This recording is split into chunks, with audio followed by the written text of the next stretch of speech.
തമിഴ് നടൻ വിജയുടെ അവസാന ചിത്രം ജനനായകനായി ഇന്ന് നിർണായകമാണ്. ചിത്രത്തിന് സെൻസസ് ബോർഡ് സർട്ടിഫിക്കറ്റ് വൈകുന്നതിനെതിരെ നിർമ്മാതാക്കളായ KVN പ്രൊഡക്ഷൻസ് നൽകിയ ഹർജിയിൽ മദ്രാസ് ഹൈക്കോടതി ഇന്ന് വിധി പറയും. രാവിലെ 10:30-ക്കാണ് വിധി പറയുക.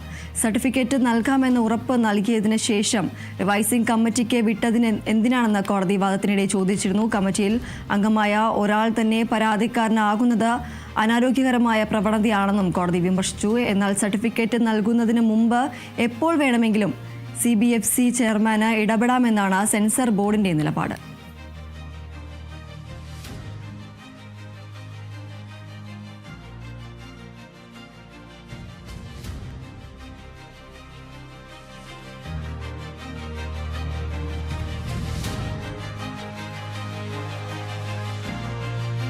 തമിഴ് നടൻ വിജയുടെ അവസാന ചിത്രമായ ജനനായകന് ഇന്ന് ഏറെ നിർണായകമാണ്. ചിത്രത്തിന് സെൻസർ ബോർഡ് സർട്ടിഫിക്കറ്റ് വൈകുന്നതിനെതിരെ നിർമ്മാതാക്കളായ KVN പ്രൊഡക്ഷൻസ് നൽകിയ ഹർജിയിൽ മദ്രാസ് ഹൈക്കോടതി ഇന്ന് വിധി പറയുകയാണ്. രാവിലെ 10:30-ക്കാണ് വിധി പറയുക.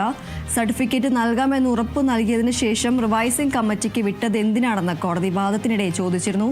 കമ്മിറ്റിയിൽ അംഗമായ ഒരാൾ തന്നെ പരാതിക്കാരനാകുന്നത് അനാരോഗ്യകരമായ പ്രവണതയാണെന്നും കോടതി വിമർശിച്ചിരുന്നു. എന്നാൽ സർട്ടിഫിക്കറ്റ് നൽകുന്നതിന് മുമ്പ് എപ്പോൾ വേണമെങ്കിലും CBFC ചെയർമാന് ഇടപെടാമെന്നാണ് സെൻസർ ബോർഡിന്റെ നിലപാട്.